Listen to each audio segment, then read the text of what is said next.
blackness of war lay just over the horizon, but the vibrant family life of Princess Elizabeth continued unaffected for a while, captured by a new colour cinecamera.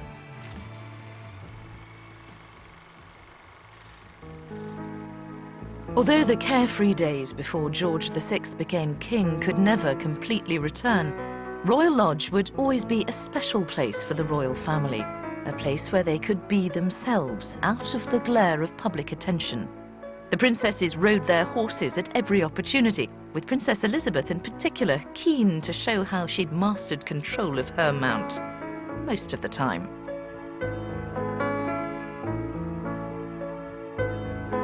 In winter, the princesses were no different to thousands of other children, getting out their toboggans to go sledging in the drive, with Mum, Queen Elizabeth, watching.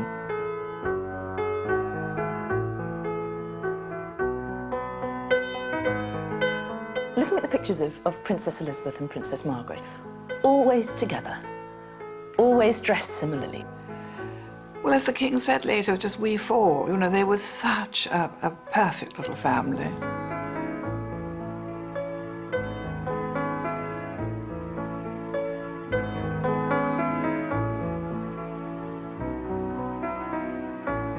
The terrace of Royal Lodge was the princesses' private playground, where posing with the corgis, their mother behind the camera, was as popular as ever. The Queen Mother was absolutely brilliant in keeping life fun for the children, regardless of what was going on outside world. She managed to keep life on a very even keel.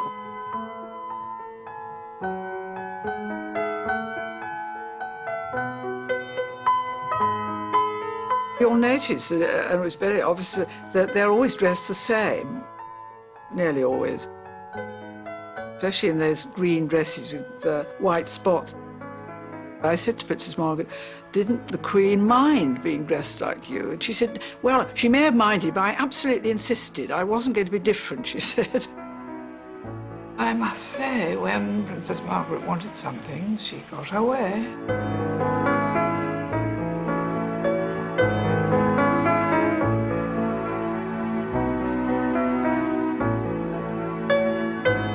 When they were children, they would dance. And of course, when they grew up, they sang beautifully, and they could have done a cabaret turn between the two of them.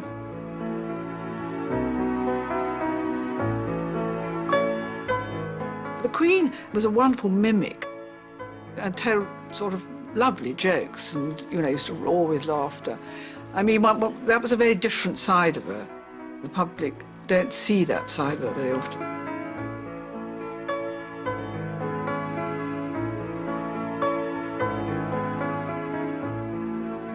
Those innocent, carefree days were numbered.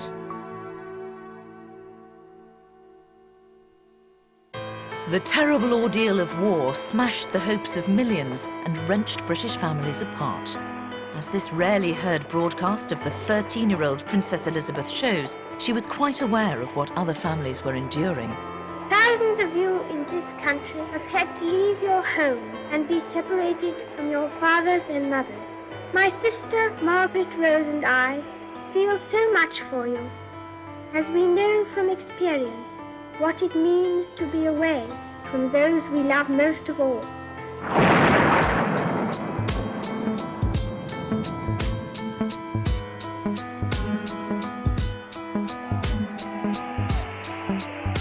While the princesses stayed out of harm's way in Windsor, the King and Queen remained in London for the sake of national morale.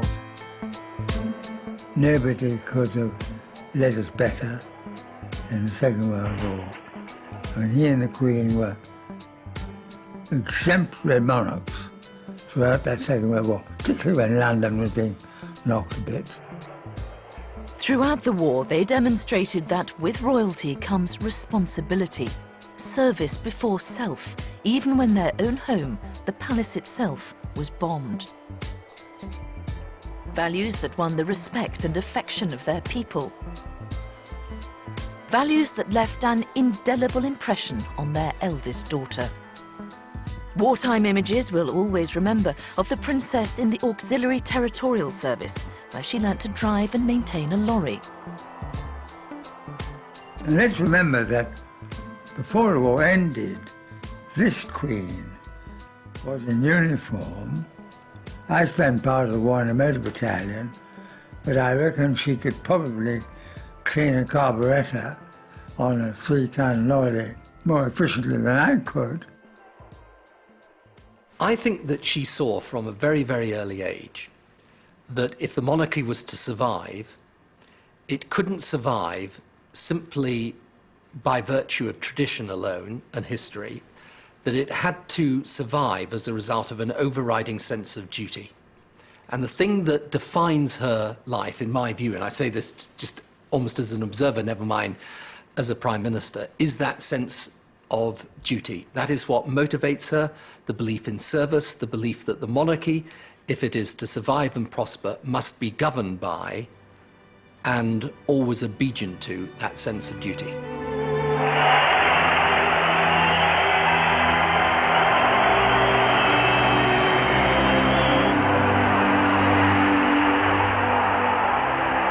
Today is Victory in Europe Day.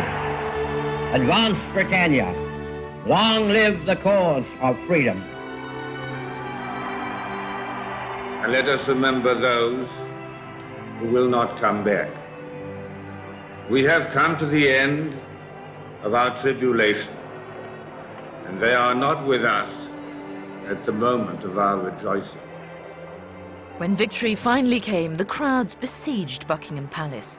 The princess took her place on the balcony in uniform, proud to have been part of the war effort like millions of her countrymen and women, and demonstrating her admiration and affection for the armed forces, sentiments that have lasted throughout her life. And somewhere amongst these ecstatic crowds were the royal princesses who sneaked past the gates of Buckingham Palace to join in the celebrations. With the war at last over, lives that had been placed on hold could move forward again. The future had seemed a faraway place. Suddenly there were opportunities to be seized for new beginnings and for romance.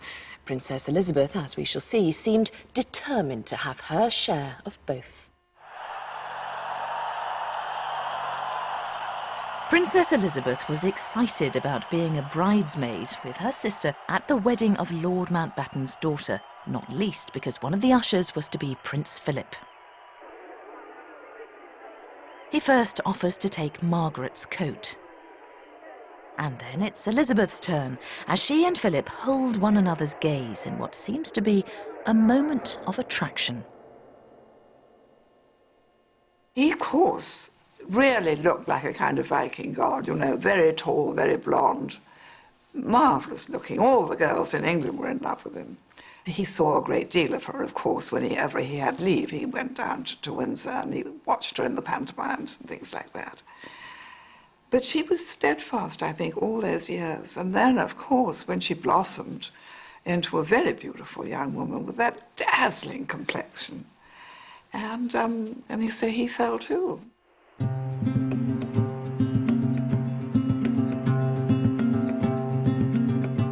Princess Elizabeth had plenty of time to consider marriage on a royal tour to South Africa, the journey there recorded in this rarely seen film.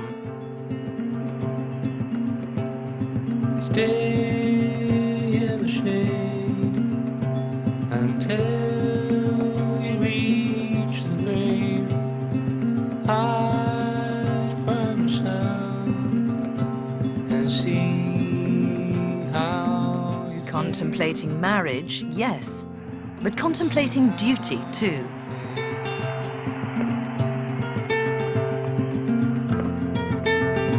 Princess Elizabeth turned 21 at the end of the tour, and to mark the occasion she made perhaps the most famous speech of her life, dedicating herself to the duties that lay ahead of her.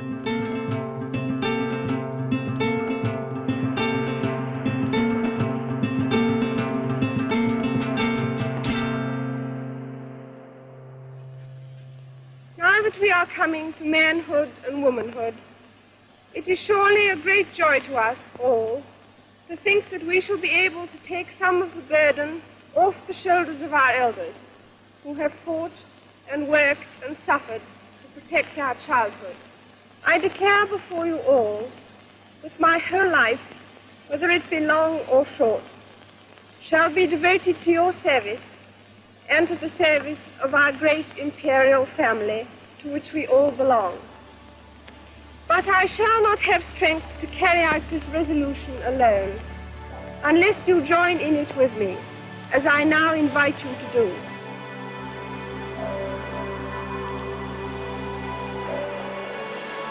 I think she spotted from a very early age, which is why those early speeches are so remarkable in a way, that if the monarchy was to survive in a different and modern age, if it was to survive in a 21st century very, very different from the time her mother grew up in, then it had to be that imbued with that sense of service throughout. And I think, in a way, that's what I mean by saying that she actually had a very clear view that the modern role of the monarchy should be that unifying force in service of the people.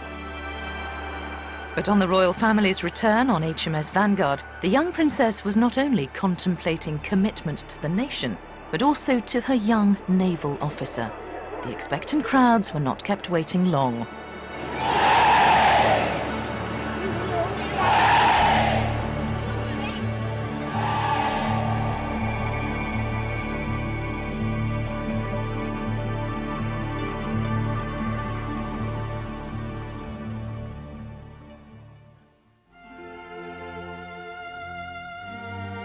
But I remember the announcement very well. I mean, we were all madly in love with Prince Philip. He was so good looking.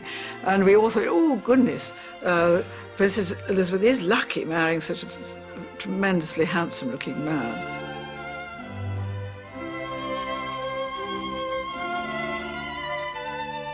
So for the wedding, that very handsome bridegroom in his naval uniform and this beautiful bride, it was fairy story stuff.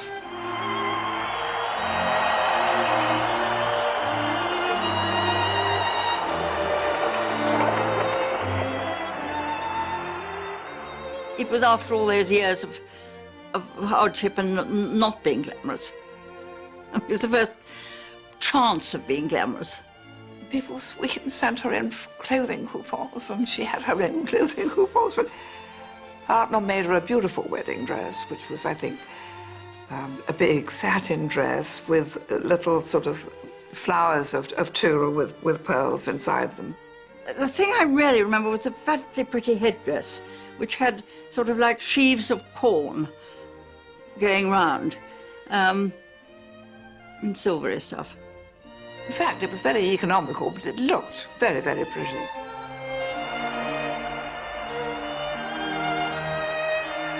It was the first time that the princess had been truly centre stage, taking the lead in such a magnificent national pageant.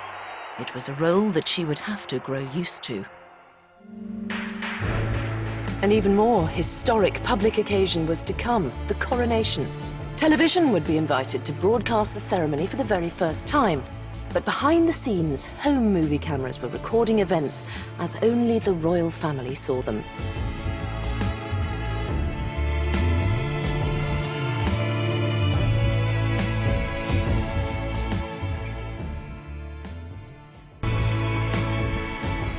The early death of her adored father would change everything about Princess Elizabeth's life forever. But for a few short years after her marriage, she was able to enjoy her own young family.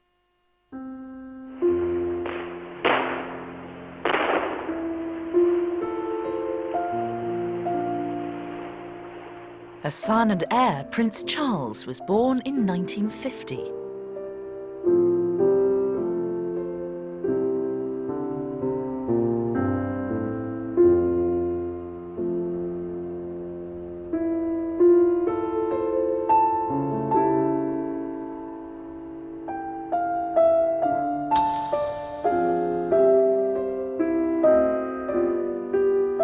I think the time that Princess Elizabeth enjoyed most was when she was newly married, and she really, 90%, led the life of a young naval wife.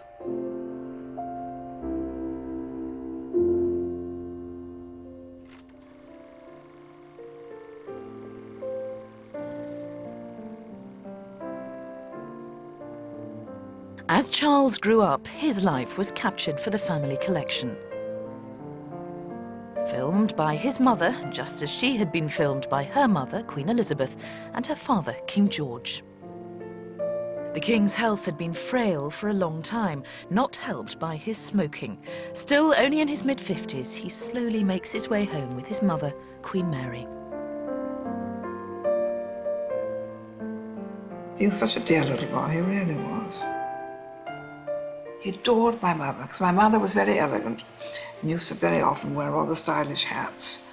And he would gaze at her hats. He was so sweet.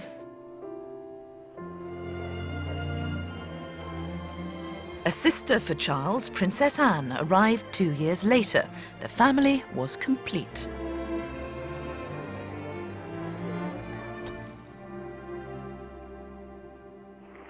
In 1952, the King's health problems prevented him from touring the Commonwealth. Princess Elizabeth and Prince Philip stepped in to fill the breach. They stopped off in Kenya on the way, Princess Elizabeth accompanied by her lady-in-waiting. Well, of course, I suppose for all the rest of us, this was the beginning of an incredible world tour. But, of course, it was the last thing we were thinking of.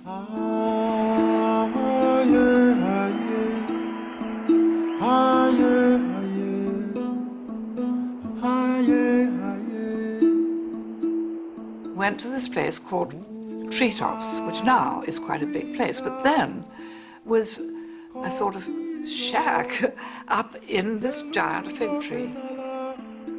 And she went up as the princess. And of course, the next morning when she came down as queen, because the king had died in the night at Sandringham. I went up to her and gave her a kiss and a hug, because she adored her father. I thought how awful for her. And then, of course, I thought, my God, she's the queen, so I gave her a big curtsy. Immediately, she had the reaction then that she always does seem to, thinking about other people. She said, I'm so sorry, it means we've all got to go home again. The realization after her father died, the instant realization of what she was now facing, had changed her from a fairly carefree, happy, young married woman on a nice safari holiday, and then bang, being cut off, and she was the queen. And from that moment, and you can see it as you see the footage of her coming back, being greeted by Winston Churchill, you can see immediately that she's taken it on. She was looking for her car, and she said, oh, they've sent the hearses. And when she said that, one suddenly thought, there's this 25-year-old woman with 2 small children, and this has all come to an end. Their private life is finished. They now are public servants for the rest of their lives. We put her on the plane for her to go back to England. It was like putting a little bird back in a cage. First came the funeral of her beloved father, George VI. A family mourned a husband and adored father.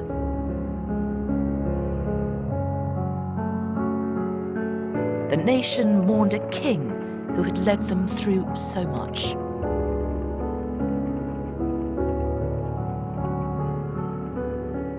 But as she mourned, Elizabeth knew that this was the moment her life would change forever. The mantle of monarchy would now fall upon her young shoulders. 18 months after she became queen, the coronation, a ceremony sacred to her, where she would make her vows to her people before God. Cameras filming for the royal family's private film collection were capturing a surprisingly relaxed scene inside the palace. Final costume adjustments before the Queen embarks on the historic journey to her destiny. These pictures show the preparations as only the royal family and their friends have seen them until now.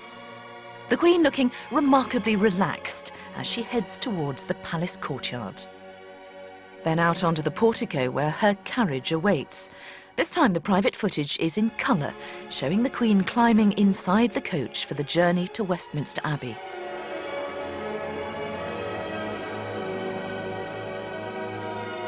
She's watched by Prince Philip, who makes an unheard remark to the person behind the camera and then climbs in beside her.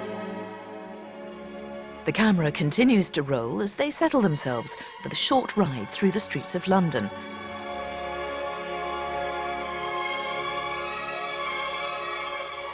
A moment of reflection, too, at the start of this momentous day.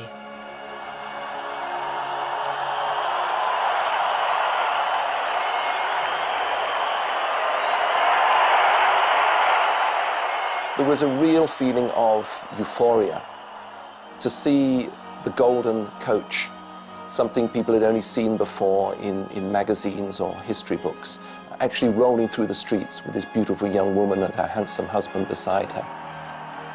It seemed like a fairy tale for many people.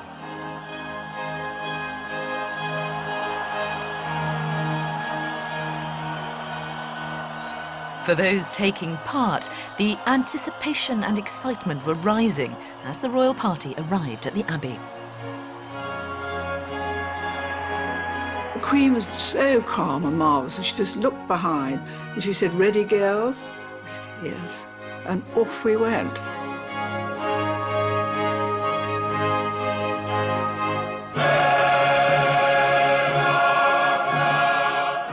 We were obviously concentrating very hard, walking the right way, and I just felt this is absolutely extraordinary. I mean, it was like a medieval tapestry. She was in this very simple white robe, sitting on that throne and looking incredibly young and incredibly vulnerable.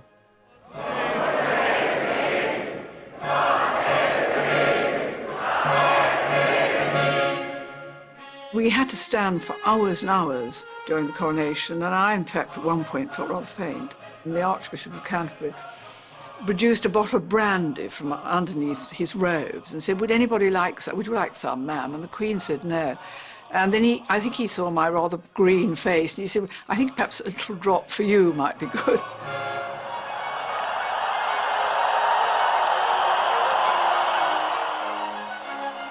The public ceremonial over, the pictures filmed by family and friends capture the return of the coronation party.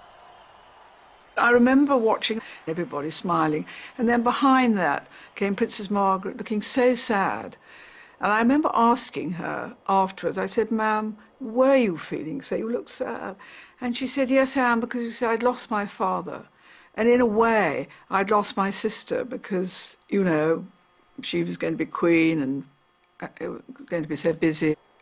So she said, although I was frightfully happy for my sister, I also was feeling a little sad for myself.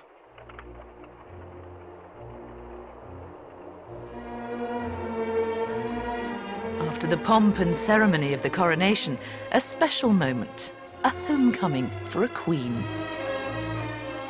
The imperial state crown weighs heavy on her head, but she steps down from the coach, relaxed and happy.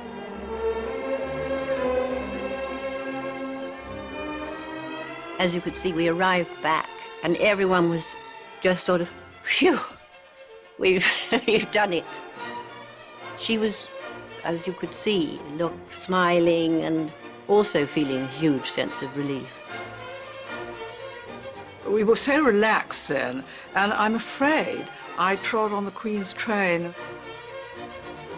I got the frightful giggles. Luckily, it didn't matter there, but I think if that had happened during the service, I mean, I would have been sent immediately to the Tower of London, I should. Then we were all photographed by Cecil Beaton. Against all that, little Prince Charles and tiny Princess Anne. Yes, they were having a lovely time, pulling at the train and wanting to join in, obviously.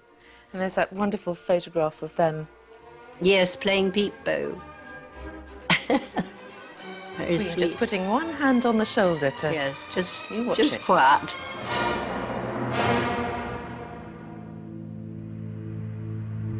The coronation was the first big television event in Britain. The Second Elizabethan Age became, among other things, the television age, subjecting the Queen to unprecedented levels of scrutiny over the last half-century.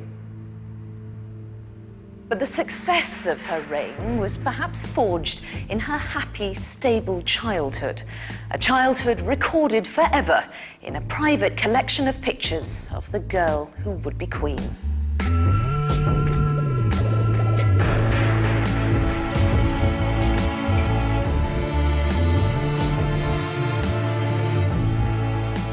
I think the rest of us would think all those golden coaches and those lovely diamonds and beautiful dresses, what fun to be the Queen. For a day and an evening, yes, absolutely, but for a lifetime, I think we would all really, really fail at the first fence, but she has carried through.